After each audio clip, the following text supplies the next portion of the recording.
vamos a estar hablando algo muy relacionado también de lo que el Señor nos está introduciendo en esta nueva serie de predicaciones de la primera epístola del apóstol Juan a las iglesias de la época, pero también a esta iglesia del Señor, a esta iglesia que el Señor ha levantado. Y como ya se introdujo la semana pasada, podemos decir que esta carta, esta primera epístola, podemos entender que fue escrita cerca del año 85 al 95 más o menos. No se ponen muy de acuerdo algunos historiadores, pero ese es el rango, al menos 10 años de diferencia o donde pudo haber sido concebida y escrita esta carta, 85 o 95 después de Cristo. Y es interesante lo que vamos a estar hablando porque el lenguaje que ocupa es sencillo pero profundo, el apóstol Juan. De hecho, también se le conoce como el teólogo, aquel que habla del conocimiento de Dios, aquel que es también que recibió una revelación súper importante de parte de Dios, la última revelación que tenemos nosotros en la Biblia, que es el Apocalipsis, pero se entrega información que muchas veces nos hace doler la cabeza porque necesitamos la guía del Espíritu Santo para poder entenderla. Entonces, eso como recordatorio también señalar que la semana pasada se estuvo diciendo que el apóstol Juan, como un pastor con un corazón amoroso, vigilante, alguien que estaba ejerciendo el obispado presente en su ministerio, en su vida, quiso redactar esta carta. El Señor le guió a redactar esta carta para cuidar a las iglesias locales de la época, y esta iglesia es la iglesia de todos los tiempos. ¿Para qué? Para hacer frente a las herejías, a esas verdades a medias, esas verdades que son tomadas de las Escrituras pero son distorsionadas. Uno de ellos era los gnósticos, aquellos que tienen un conocimiento y ese amor por el conocimiento y dicen que por alguna especie de experiencia o habilidad o capacidad o particularidad especial pueden llegar a un conocimiento superdotado y que con ese conocimiento pueden conocer a Dios. Y se generaba un conflicto importante, que era: con mi mente amo a Dios, pero con mi cuerpo hago lo que quiero. Entonces, no solamente eran gnósticos, también generaba una conducta barbárica, una conducta pecaminosa, una conducta libertina, una vida entregada a los placeres, pero con su mente conocían a Dios.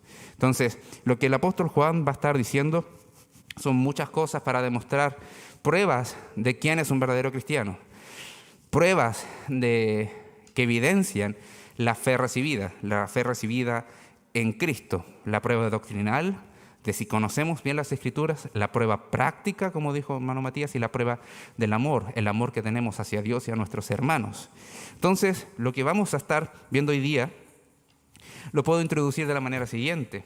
No sé, ¿a cuántos de acá le da miedo la oscuridad? ¿A cuántos de acá le da miedo cuando está de noche y escucha ruidos afuera? Y uno, como el dueño de casa, tiene que saber levantarse e ir a ver, porque dicen: anda a ver qué pasó. Entonces, y uno no tiene que manifestar si tiene miedo, tiene que: no, ya, yo voy, no se preocupe. Entonces, en ese sentido, por nosotros es un asunto general, a nivel mundial, que la oscuridad siempre causa temor. Y la solución a la oscuridad viene a ser siempre la luz. La luz hace visible lo que ocurre, disipa incluso a veces el miedo, genera confianza, nos da seguridad de dónde pisamos, porque ¿a quién no le ha pasado que a mitad de la noche necesita tener una necesidad biológica que hacer? Pero para no tantear y ver dónde está el switch de la luz, va a oscuras y se golpea en algún mueble que quizás olvidó porque estaba medio dormido, no calculó bien las dimensiones, y ahí viene la prueba del cristiano también. ¿Cómo reaccionamos frente al golpe del dedo en el pie? Entonces, la oscuridad genera tropiezos, la oscuridad genera no poder ver lo que tenemos frente a nuestros ojos. Y con cosas tan sencillas el Señor nos puede enseñar mucho. Y la escritura que vamos a estar viendo hoy día nos va a estar mostrando la naturaleza de Dios, que dice: Dios es luz. Dios es luz. y nos muestra en qué condición estamos, en qué condición estábamos, en qué condición está el mundo, en qué condición está aquel que peca constantemente y practica el pecado. De hecho, el texto nos va a estar impulsando a ver que aquel que es de Dios vive en luz y quiere perseverar en esa luz. No quiere andar en tinieblas. E incluso cuando tropieza, porque deja de andar en la luz, confiesa al Señor su pecado. Pero aquel que anda en tinieblas, el arrepentimiento no es parte de su vida. Entonces, para introducirnos, quiero que leamos Romanos 13. Romanos 13, versículo 11 al 14. Romanos 13, versículos del 11 al 14. Dice, y esto, conociendo el tiempo, que ya es hora de levantarnos del sueño, porque ahora está más cerca de nosotros nuestra salvación que cuando creímos. La noche está avanzada y se acerca el día. Desechemos pues las obras de las tinieblas y vistámonos las armas de la luz. Andemos como de día, honestamente, no en glotonerías y borracheras, no en lujurias y lascivias, no en contiendas y envidia, sino vestidos del Señor y no proveáis para los deseos de la carne. De otras maneras, eso lo está diciendo Pablo, pero lo que el Señor nos va a estar diciendo por medio de Juan no es muy distinto. Y vamos a entender lo siguiente, la siguiente afirmación. El Evangelio de salvación nos da una vida nueva. Al conocer a Dios, que es luz, para vivir conforme su santidad, dejando atrás toda obra de las tinieblas. Lo repito, el Evangelio de salvación nos da una vida nueva al conocer a Dios, que es luz, para vivir conforme su santidad, dejando atrás toda obra de las tinieblas. Oremos al Señor. Padre, en el glorioso nombre de Jesús, venimos a ti agradecidos por tu misericordia. Venimos a ti agradecidos por tu bondad. Venimos a ti agradecidos por tu amor, porque tú eres bueno, porque sabemos que tú eres fiel. Y si nos tienes sentado aquí para escuchar tu palabra es por tu bondad, no por mérito humano, no porque seamos capaces de haberlo ganado, sino porque nos entregaste un maravilloso regalo. Gracias, Señor, por sentarnos a tu mesa, escuchar de tu palabra, para alimentarnos de tu palabra, para saciarnos de tu palabra. Oro en esta hora, Señor, para que todo resulte para tu gloria. Y eso significa que nuestro corazón sea transformado. Señor, transforma nuestros corazones, trae convicciones en nuestras vidas para dejar el pecado atrás, vivir en santidad. En nombre de Jesús oramos. Amén. Titulé este sermón así: El Dios que es luz y mi pecado. El Dios que es luz y mi pecado. Vamos a estar leyendo el versículo 5 al 10 del capítulo 1 de la primera epístola de Juan. Primera carta de Juan, capítulo 1, versículo 5 al 10. Le damos lectura en el nombre de nuestro Salvador. Este es el mensaje que hemos oído de Él y os anunciamos: Dios es luz y no hay ningunas tinieblas en Él. Si decimos que tenemos comunión con Él y andamos en tinieblas, mentimos y no practicamos la verdad. Pero si andamos en luz, como Él está en luz, tenemos comunión unos con otros y la sangre de Jesucristo, su Hijo, nos limpia de todo pecado. Si decimos que no tenemos pecado, nos engañamos a nosotros mismos y la verdad no está en nosotros. Si confesamos nuestros pecados, Él es fiel y justo para perdonar nuestros pecados y limpiarnos de toda maldad. Si decimos que no hemos pecado, le hacemos a Él mentiroso y su palabra no está en nosotros. Vamos al primer versículo. Dice, y este es el mensaje que hemos oído: Dios es luz. Dios se reveló a la humanidad. Nadie tenía una antorcha mágica, una capacidad de buscar las verdades de Dios y encontrarlas, ser iluminado en su entendimiento, ser iluminado en su corazón por su propia capacidad. Dios se reveló. Este es el mensaje que oímos. Juan y los apóstoles y todo el mundo fue alguien pasivo, un agente pasivo que escuchó el mensaje: Dios es luz, Dios es santo. Acá el apóstol Juan está aludiendo directamente al ministerio de nuestro Señor Jesucristo.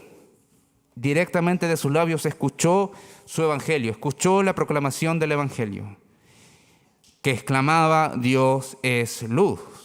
Y está dando a conocer la naturaleza de su Padre y también suya y también del mismo Espíritu Santo. Dios trino, pero un solo Dios. Aplica este atributo de Dios por medio de la misma revelación de Dios.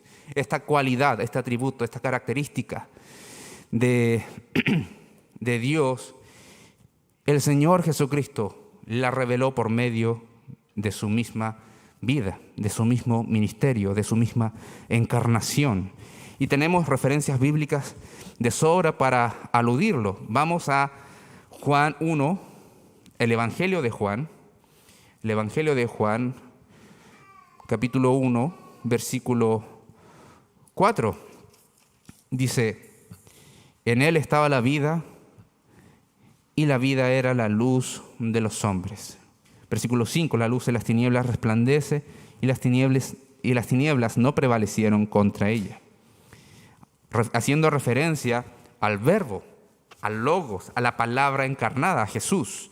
Jesús es luz y refleja la naturaleza misma de Dios. Dios es luz. Vamos también en ese mismo Evangelio, el capítulo 8, versículo 12.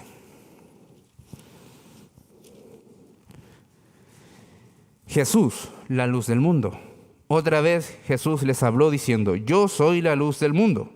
El que me sigue no andará en tinieblas, sino que tendrá la luz de la vida. Jesús es la que ilumina nuestra vida, nos muestra la condición en la que nos encontrábamos, nos muestra quién es Él, nos muestra quién es el Padre, quién es nuestro Salvador, nos muestra la condición del mundo. Dios es luz. También podemos ir siguiendo en el mismo Evangelio a capítulo 9 de Juan, versículo 5. Entre tanto que estoy en el mundo, luz soy del mundo. Entonces, entendemos que el Señor Jesucristo estaba mostrando la naturaleza divina de Dios, que es luz. Luz. Entonces, cuando Juan está diciendo Dios es luz, está diciendo que lo vio en Jesús. Y por lo mismo, como lo vio en Jesús, también el Padre es luz y el Espíritu Santo es luz. Dios es luz en sus tres personas. Y eso es lo que anuncian.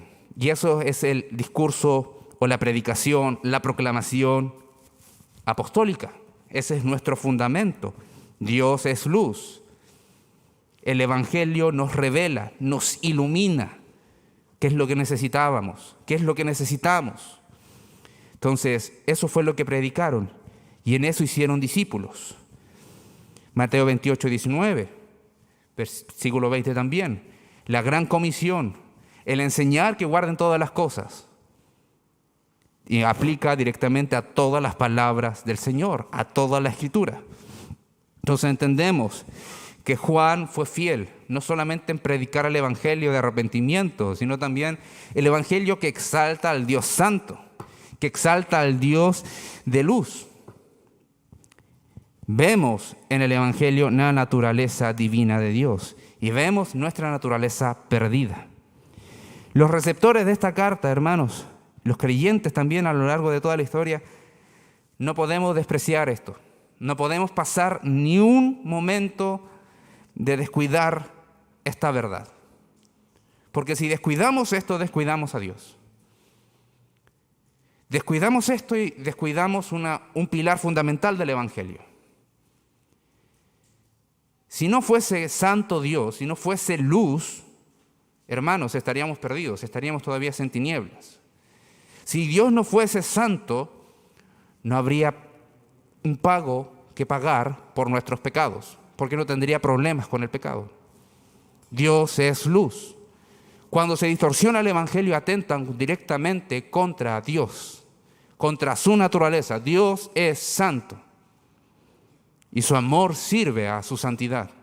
Por su amor envió al Señor Jesucristo, sí, por supuesto, a morir por todos aquellos que creen, por supuesto, sí. Pero si no fuese santo, no hubiera merecido un pago para saldar esa deuda.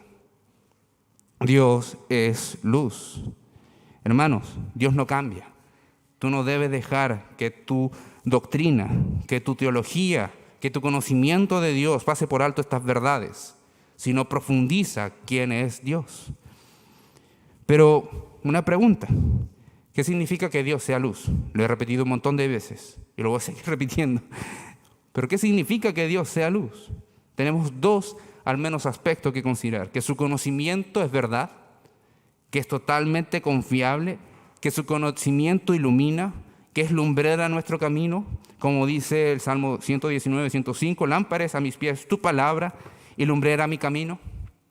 Dios es luz porque su verdad ilumina, su verdad nos guía, nos muestra por dónde andar, y también porque Él es santo.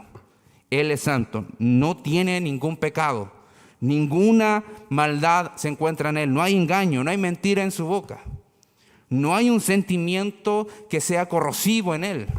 Todo es justo, todo es santo, todo es glorioso, todo está lleno de admiración de todas las huestes celestiales y también debería ser de su iglesia.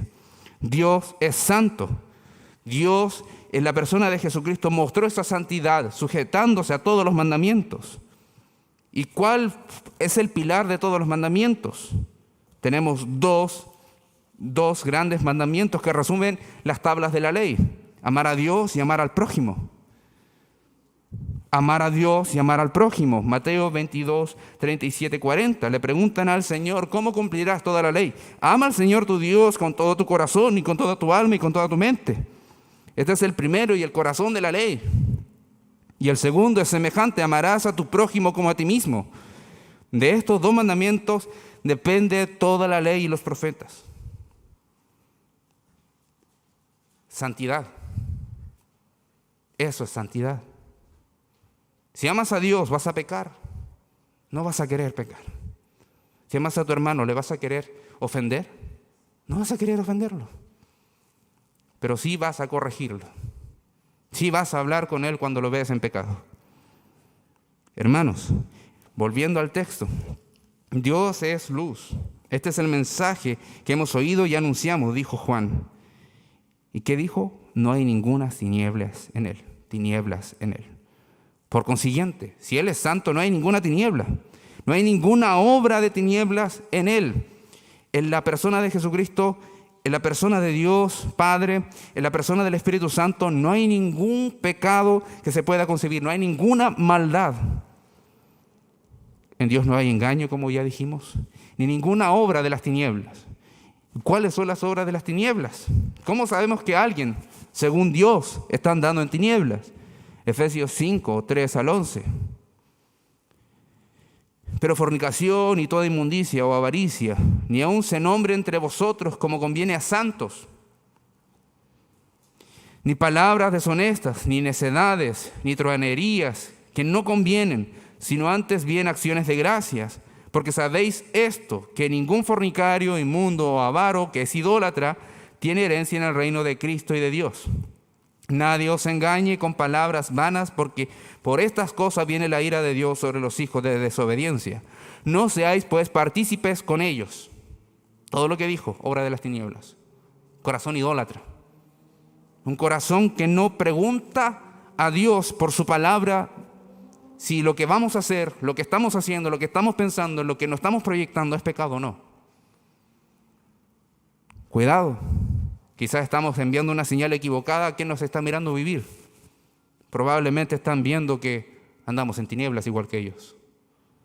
No participes, versículo 7 de Efesios 5. No seáis, pues, partícipes con ellos. Porque en otro tiempo erais, ¿qué cosa? Tinieblas. Mas ahora sois luz en el Señor. Andad como hijos de luz. Porque el fruto del Espíritu es toda bondad, justicia y verdad. Comprobando lo que es agradable al Señor. ¿Comprobamos lo que es agradable al Señor para andar en luz y no en tinieblas? ¿Cómo lo vamos a comprobar? Por la palabra.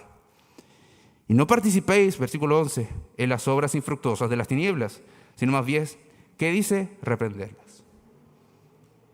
Andamos en luz.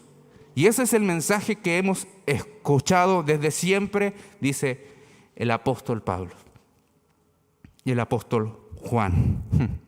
Por el contrario, vemos que el texto indica que Dios se reveló a sí mismo y muestra el camino de su buena voluntad. No es que a nosotros se nos ocurrió. Y hermanos, esto es gracia. Hermanos, esto es gracia, esto es bondad, esto es amor. Esta es la obra del Espíritu Santo. No somos capaces de hacerlo. No somos capaces de, por nuestro ejercicio intelectual, ver la verdad de Dios. No hay mérito en ninguno de nosotros que estamos acá. No hay mérito en ninguno de nosotros. Todos los que decimos ser creyentes hemos recibido una gracia increíble. Todos los que entendemos que Dios es luz y que Dios es santo y que aborrece el pecado y que nosotros debemos participar de las obras de la luz y no de las tinieblas, es gracia. No somos mejor que el que está afuera. No somos mejor. El Señor ha tenido misericordia. Y eso es lo que está afirmando el apóstol Juan para decir, ¿saben qué? Los gnósticos que se creen mejores que ustedes porque supuestamente entraron a un conocimiento mayor y elevado por su capacidad, no saben nada. Están perdidos. Eso es practicar las obras de las tinieblas. Juan dice como respuesta, Dios lo reveló, ustedes lo oyeron por nosotros y así recibieron a Jesús. Por recibir esa gracia tienes la luz de Dios. Eres luz de Dios en Cristo. Eres luz de Dios en Cristo. Versículo 6 dice, si decimos que tenemos comunión con Él y andamos en tinieblas, mentimos y no practicamos la verdad. Pero si andamos en luz, como Él está en luz, tenemos comunión unos con otros y la sangre de Jesucristo su Hijo nos limpia de todo pecado. Volviendo a la idea que está presentando en el versículo 6, dice, desmiente directamente a aquellos que dicen que tienen comunión con Dios y con los hermanos y que descaradamente practican el pecado, que no tienen ni una pizca en su corazón de arrepentimiento porque quizás se enojó y tuvo rabia con su hermano. En la Escritura dice, puedes haber matado a tu hermano en tu corazón. Y eso no es algo que el Señor esté mandando. No le digas necio. El Señor nos está mandando a todo lo contrario, a vivir conforme a los parámetros que Él estableció de su amor. Entonces, si decimos que tenemos comunión con Él y andamos en tinieblas, mentimos. Aquellos que practican descaradamente la maldad. Y argumenta, dando evidencias claras, que si alguno dice estar unido a Jesús, si dice tener compañerismo con el Señor en la comunión, la koinonía, estar unido, el compañerismo, estar juntos con un mismo propósito, unido al Señor y someterse a ese propósito, ¿de qué? De proclamar su gloria por medio de su evangelio, pero vivimos en tinieblas y practicas las obras de las tinieblas. ¿Qué dice? Eres un mentiroso, quien quiera que seas. Si te dices cristiano, pero no tienes en consideración la palabra de Dios para andar en la luz, cuidado, puede que te estés engañando a ti mismo y seas un mentiroso. Dice, mentimos y no practicamos la verdad. Ahora Juan no deja de afuera los hermanos que pecamos. Si se dan cuenta, dice, mentimos y no practicamos, se incluye. Mentimos, incluyéndose él. Entonces, Juan, ¿eres mentiroso? No, porque yo confieso mi pecado. Eso es lo que dice más adelante. Entonces, es algo aclarador. No está diciendo que aquí que el cristiano no peca en ningún momento. Está diciendo aquel que se dedica a pecar y practica el pecado y ama el pecado y no lo deja, pero dice que ama a Dios, es un mentiroso. También está diciendo que cuando pecamos no fue el Señor. El Señor no te mandó a pecar. Fue tu naturaleza, fue tu humanidad. Tú cediste a la tentación, Así que no mires al cielo diciendo, Señor, ¿por qué me hiciste pecar? No. Tú pecaste porque quisiste. Porque no fuiste lo suficientemente fuerte para resistir la tentación. Y eso suena extraño, porque ¿quién es suficientemente fuerte para vivir una vida cristiana independiente del Señor? Nadie. El Señor es el que nos fortalece. El Señor es el que nos ayuda a vencer la tentación. El Señor dice, no los voy a dejar solos. Cuando venga la tentación también les voy a dar la salida. Él es el sumo sacerdote. Él es aquel que está atento de nuestras vidas. ¿Para qué? Para que no deshonremos su nombre. Entonces, hermanos, es necesario entender esto. Dios es luz. Y cuando pecamos, nos alejamos de esa luz. Nos alejamos de esa luz. Por eso es, tan pronto pecas, ¿qué haces? Miras tu pecado, dice, la pasé bien, lo disfruté, así que voy a seguir. Total, después voy y me arrepiento. O cuando pecas, es como un puñal en tu corazón que dice, Señor, ¿qué he hecho? La naturaleza humana por el pecado ha sido retorcida, pervertida y envilecida. El hombre es un rebelde, la mujer es un rebelde, el ser humano es un rebelde, odia la luz, ama la oscuridad. Es una criatura llena de deseos, pasiones desordenadas. Eso lo describe bien Martin Lloyd-Jones en un libro, La vida en el espíritu. Y esa es la naturaleza con la que muchas veces tenemos que batallar. Es lo que tenemos que ver qué es lo que ocurre en el mundo y por eso son esclavos del pecado. Pero por Cristo somos libres. Por Cristo somos libres. Ese amor hacia la oscuridad y hacia las pasiones desordenadas se fue. Se fue. Y el Señor nos ha dado un amor hacia su luz, hacia su santidad. Hermanos, ¿por qué? Porque te dio una nueva naturaleza. Eres una nueva criatura. Las cosas viejas pasaron. Si las cosas viejas pasaron, andemos en luz. Versículo 7. Pero si andamos en luz, como Él está en luz, tenemos comunión unos con otros. Y la sangre de Jesucristo, su Hijo, nos limpia de todo pecado. Gloriosa sangre. Gloriosa cruz, gloriosa resurrección de nuestro Señor. El Señor es maravilloso. El Señor nos garantiza que por su evangelio tenemos comunión. Por su evangelio tenemos comunión con Él y tenemos comunión entre nosotros. Cuando el evangelio está ausente, hermanos, cuando los principios que gobiernan el evangelio, que transmite el evangelio, están ausentes, hay división, hay problemas. No somos capaces de perdonar, no somos capaces de olvidar. No somos capaces de enfocarnos que quien nos da esa gloriosa y dulce comunión es Jesús. Que Jesús es el mayor gozo de nuestras vidas, el mayor gozo de nuestras almas, el mayor gozo que podemos disfrutar aquí, ¿y saben qué? En la eternidad también. Aquí y en la eternidad. Hermanos, preocúpate de que tu gozo sea Jesús, porque por Jesús vas a disfrutar la eternidad. Hermanos, aquí el apóstol Juan está diciendo, ¿saben qué? Hay algunos mentirosos entre ustedes que pecan descaradamente y que no les importa arrepentirse, pero cuando nosotros pecamos, los que hemos recibido esta verdad del evangelio, que Dios es santo y que nos lleva al arrepentimiento, tenemos la garantía de que Jesús, por su sangre, nos limpia de todo pecado. No hay ningún pecado, hermano, que no esté cubierto por la sangre de Jesús. No hay ningún pecado que no esté cubierto por la sangre de Jesús y que la sangre de Jesús no sea suficiente para limpiar, para salvar, porque así fuese, si así fuese, o si así no fuese, mejor dicho, si Jesús viene hoy, si hay un pecado, uno solo, que no esté cubierto por su sangre y el Señor viene hoy por su iglesia, tú te quedas. Pero esa es la maravillosa gracia.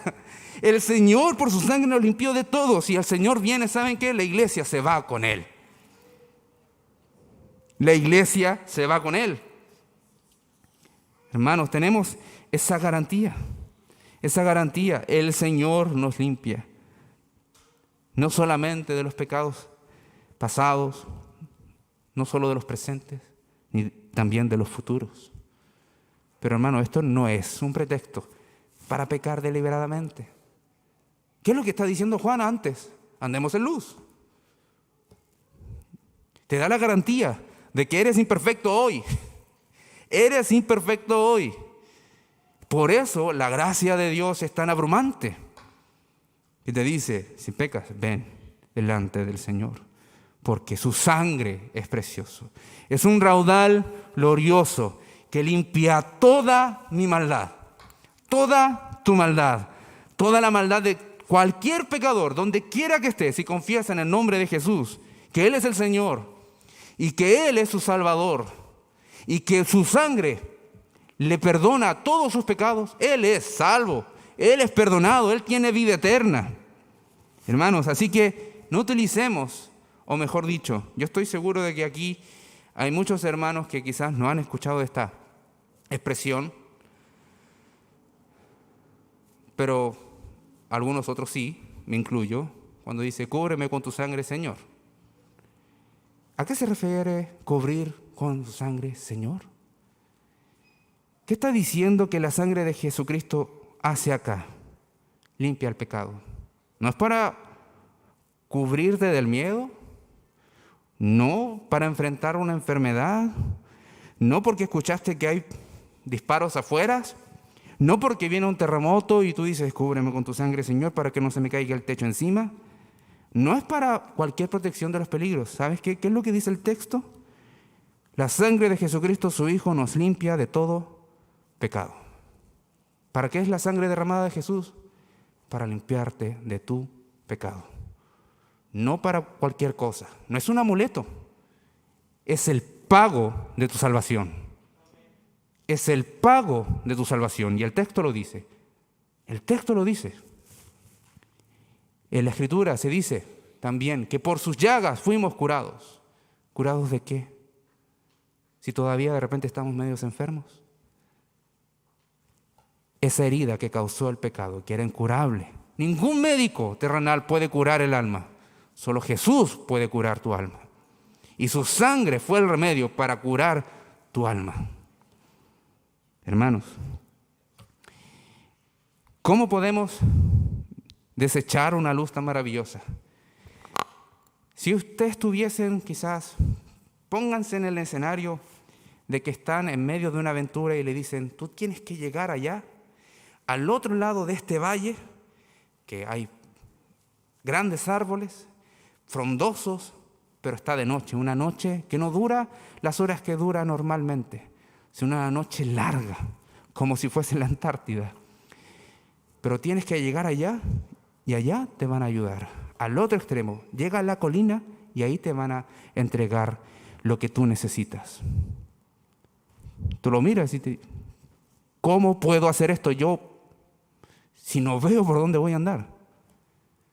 Esta es la antorcha. Mientras las tengas en tu mano, vas a seguir alumbrando y vas a saber cuál es el camino. Hermano, en este mundo de tinieblas, esa antorcha es Dios. Esa luz es Dios. Ese camino que puedes ver es por medio de la Escritura que ilumina nuestro vivir. Hermanos, ¿cómo vamos a despreciar esa luz tan grande? ¿Cómo vamos a despreciar esa luz maravillosa que alumbra a todo hombre? No podemos. Entonces pensemos, ¿cómo son nuestras obras? ¿Reflejan la luz de Dios o reflejan las tinieblas? ¿Cómo vivimos? ¿Como el Señor quiere que andemos o conforme a las tinieblas de nuestra humanidad golpeada por el pecado? Que el Señor nos ayude. Que el Señor nos ayude a no engañarnos a nosotros mismos. A no mirarnos y decir, esta doctrina de la salvación es maravillosa. Entonces, estoy listo, estoy limpio y lo que venga yo lo vivo como quiera. No, hermano. Esa es una doctrina de demonios. Que el corazón humano lo abraza y puede vivir como quiera, sin consecuencias. En día del juicio, el Señor le va a decir: apartados de mí, hacedores de maldad. Nunca los conocí. Que el Señor nos ayude. Que el Señor nos ilumine por su palabra. Entonces pensemos, ¿cómo es nuestra vida? ¿Reflejan a Cristo, su luz admirable? ¿O estamos sumergidos en nuestras tinieblas? Bien, vamos a pasar a los versículos 8 al 10, que tiene la idea de confesar nuestro pecado al Dios de luz. Confesar nuestro pecado al Dios de luz. Versículo 8. Si decimos que no tenemos pecado, nos engañamos a nosotros mismos. Todos pecamos, aún los creyentes. Es una realidad, debes de aceptarla, porque si no la aceptas, no vas a valorar la gracia que está dispuesta de parte del Señor. ¿Cuándo se valoran los remedios, hermanos? Cuando te ves enfermo, cuando te ves complicado de salud. Hermanos, en tu naturaleza humana aún pecas. Y eso es lo que está queriendo decir. Si decimos que no tenemos pecado, nos engañamos a nosotros mismos. No solamente nos engañamos diciendo que hemos declarado que el Señor es mi salvación, sino también a veces nos engañamos diciendo que no hemos pecado, que alcanzamos una madurez tan grande y somos tan grandes delante de Dios que no hay pecado casi que se haya en nosotros. Hoy día, veamos si pequé. No, hermano, veamos cuándo acertamos. Veamos en qué momento fuimos obedientes. Porque el Señor está diciendo, no nos engañemos, todos pecamos. Ahora, esto no es un empujón para que si todos pecamos, sigamos pecando. No, tampoco es eso. Sino para mirar al Señor y decirle: Señor, ayúdame. Señor, mira mi corazón. Necesita ser guiado por ti día tras día. Mira mi mente. Necesita ser guiada por ti. Y el Señor te va a responder. ¿Y sabes con qué te responde? Por su Escritura. Te la coloca delante de ti. Te dice: lee mis palabras, guarda mis palabras y obedece a mis palabras.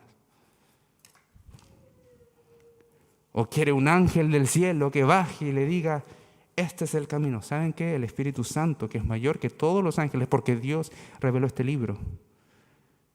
Y usó a cerca de 40 autores aproximadamente de 1500 años para escribir este mensaje, para que usted y yo lo podamos leer en nuestro idioma.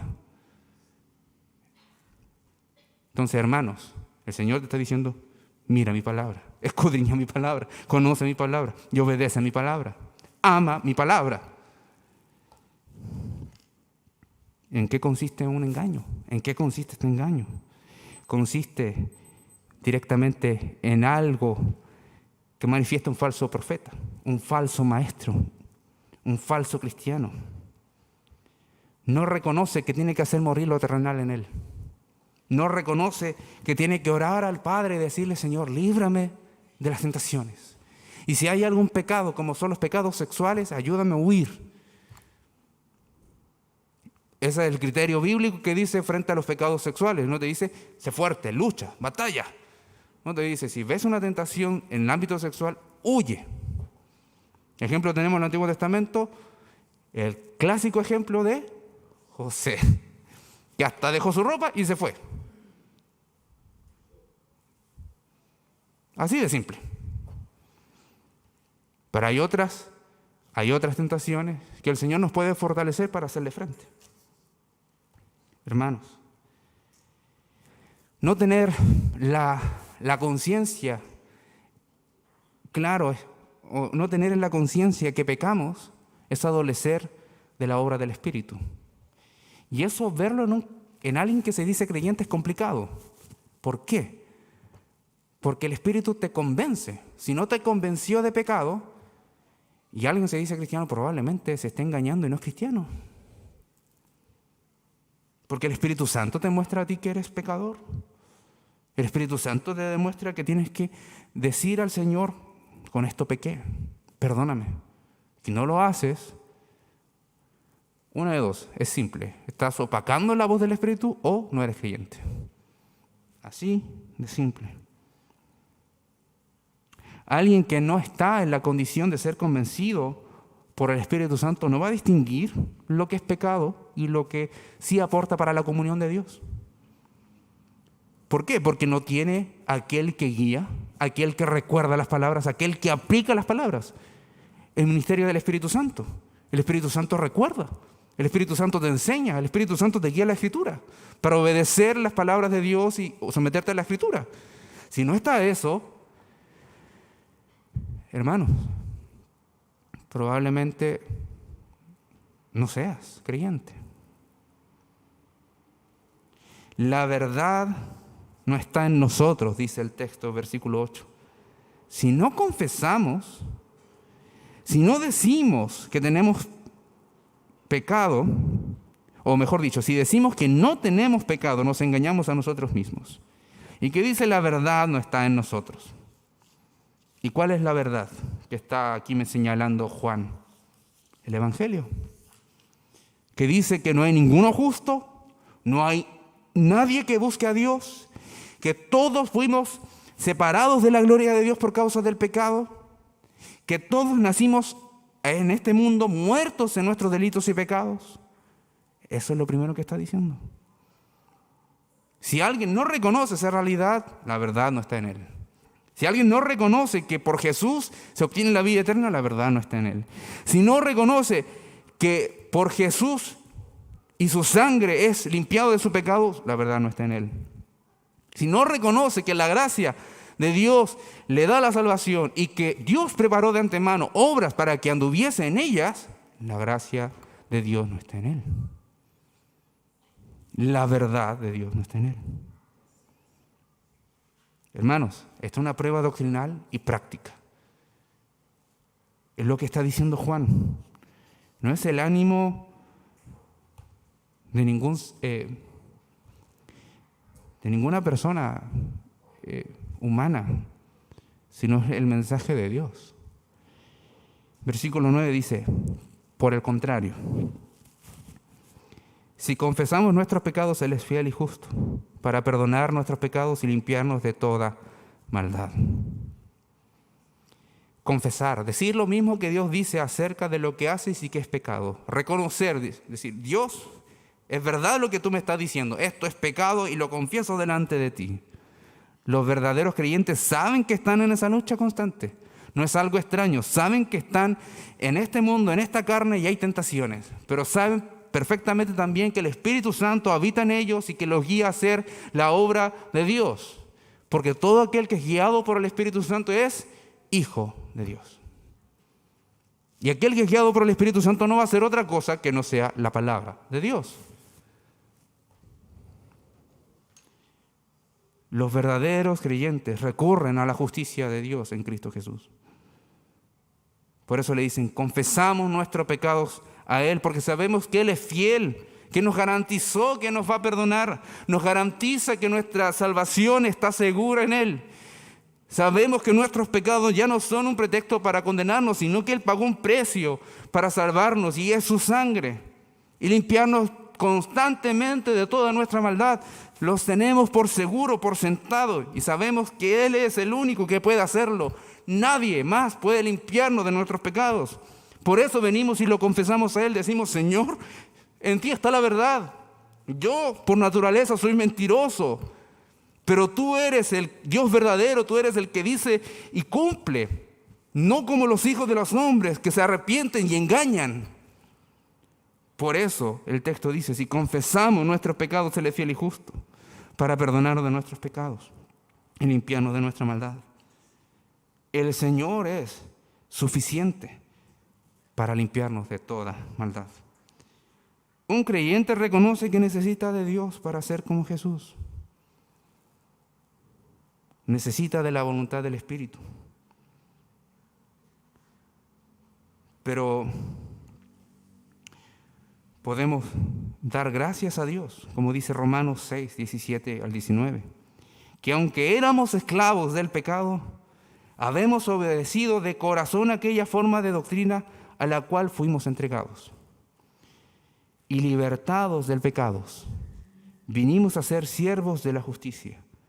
Hablo como humano por vuestra humana debilidad, que así como para iniquidad presentáis vuestros miembros para servir a la inmundicia y a la iniquidad, así ahora, para santificación, presenten vuestros miembros para servir a la justicia de Dios.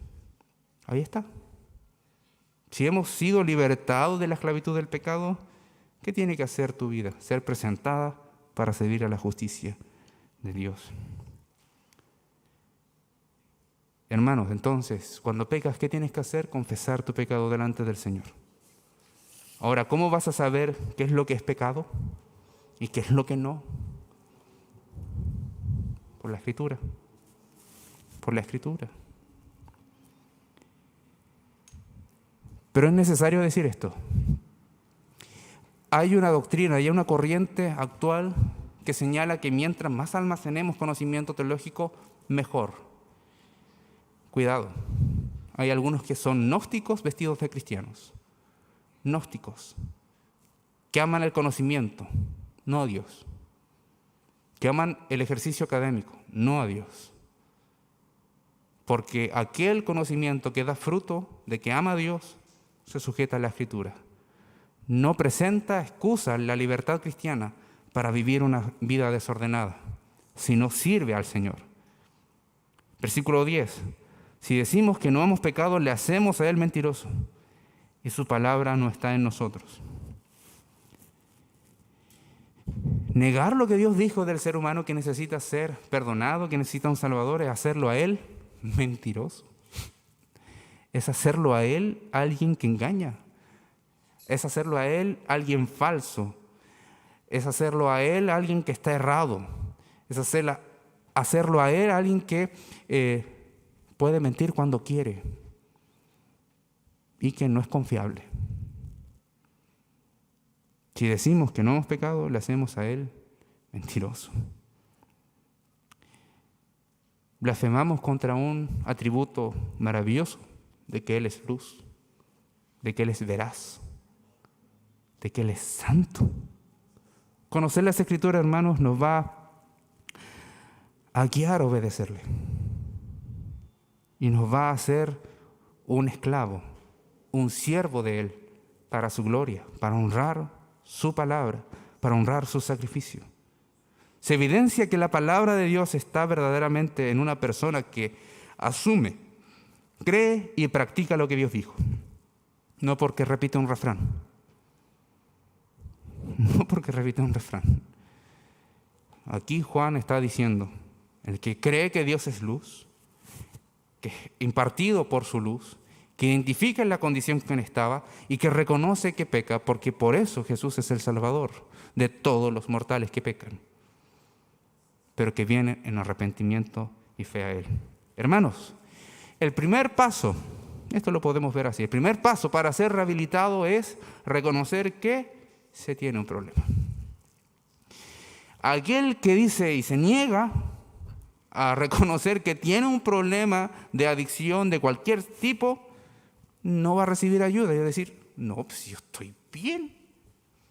Pero lo viste el otro día que andaba sujeto al vicio. No, pero sí, son cosas que pasan. No, hoy día anduve débil. Hoy día me tentó el diablo. Hermanos, el primer paso para una rehabilitación es reconocer que se tiene un problema. Y es lo mismo. El primer paso para entregarnos a Dios y encomendarnos en sus manos para que trate con nuestras vidas, que necesitan de Él ser transformadas constantemente, es reconocer que pecamos. De lo contrario, hermano, vas a estar batallando con Dios y le vas a estar haciendo mentiroso a Él. Hermanos, ¿Qué haces cuando pecas? ¿Identificas cuando pecas? ¿Qué haces después? ¿Empiezas a contar hace cuánto que no pecabas? ¿Cuál fue el motivo del por cual pecaste? ¿O vas directamente a las plantas del Señor y dices, perdóname, Señor? Te animo a eso, a confesar al Señor siempre, siempre tus pecados.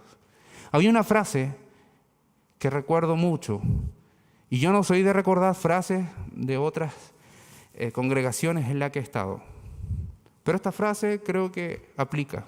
Estemos a cuenta con el Señor. Esté a cuenta con su Señor. Si pecó, confiéseselo al Señor. Dígaselo al Señor. Y el mejor ejemplo para ver cómo poder enfrentar el día a día es el siguiente.